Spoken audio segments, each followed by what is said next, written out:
അപ്പോൾ ആർക്കും സ്ഥലം പിടുത്തം കിട്ടിയില്ലല്ലോ. ഞാനേ പറയാട്ടാ, നമ്മുടെ ഇഷ യോഗ പോയിക്കൊണ്ടിരിക്കുന്ന സ്ഥലം എന്ന് പറഞ്ഞാൽ ആ വണ്ടിയിലല്ലേ പോയത്, നമ്മുടെ കാറിൽ പോയിട്ട് ബാക്കിലൊരു കാറും കൂടി ഉണ്ടായിരുന്നു. അങ്ങനെ ഞങ്ങൾ പോയിട്ട് അവിടെ പോയിട്ട് എടുത്ത വണ്ടിയാണ് കേട്ടോ. നല്ല വണ്ടി, കറണ്ട് വണ്ടിയാണ് തോന്നുന്നുണ്ട്. ഇതിൽ കയറാൻ ഒരാൾക്ക് 10 രൂപയാണ് കേട്ടോ.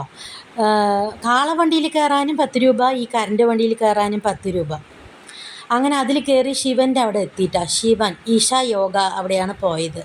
ശിവനെ കണ്ടാൽ നമ്മളെ കാണില്ല, നമ്മളെ കണ്ടാൽ ശിവനെ കാണില്ല. ദൂരെ നിന്ന് നമുക്കപ്പോൾ ഒപ്പമായിട്ട് ഒരു വീഡിയോ എടുക്കുക, ഫോട്ടോ എടുക്കാമെന്നും പറഞ്ഞിട്ട് എന്താ നാത്തു എല്ലാവരും വന്ന് നിന്നോ, എല്ലാവരും നമുക്ക് വീഡിയോ എടുക്കാം. നമുക്ക് നാത്തു പറയുന്നുണ്ട് റജില ശിവനെ കാണുന്നില്ലേന്ന്. അപ്പോൾ ഞാൻ പറഞ്ഞു ശിവനെ കണ്ടാൽ ഉങ്ങളെ കാണാതെ, ഉങ്ങളെ കണ്ടാൽ ശിവനെ കാണാതെ എന്ന്.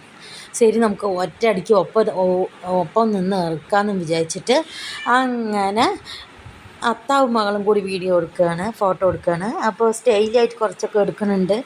അങ്ങനെ ഞങ്ങൾ അടുത്തത് അതേപോലത്തെ, ഇത് കാളവണ്ടിയിലുള്ള യാത്ര, അത് കറണ്ട് വണ്ടി യാത്ര, ഇത് കാളവണ്ടി യാത്ര. അടിപൊളി. ഒരിക്കലെങ്കിലും പോകണം. ഇതൊക്കെ ഒരിക്കൽ പോയി കാണാനുള്ളത്. ഇവിടെ നിന്ന് കുറച്ചപ്പുറത്ത് പോയ ആശ്രമമുണ്ട്, അവിടെ വീഡിയോസ് ഫോട്ടോസ് ഒന്നും അലൗഡ് അല്ല, അതുകൊണ്ട് അതൊന്നും എടുത്തിട്ടില്ല. ഈ കാളവണ്ടി മെല്ലെ ടക്ക് ടക്ക് ടക്ക് ടക്ക് മെല്ലെ കാളവണ്ടി പോകുമ്പോൾ മെല്ലെ സ്ലോ ആയിട്ട് ഞാൻ വീഡിയോ എടുത്തതാണ് കേട്ടോ. ആശ്രമത്തേക്ക് പോകുന്ന വഴിയാണ് ഞങ്ങൾ. പിന്നെ ആശ്രമത്തിൽ പോയി കുറേ നേരം അതൊക്കെ കണ്ടിട്ട് വീണ്ടും തിരിച്ച് ഇങ്ങോട്ട് തന്നെ വന്നു.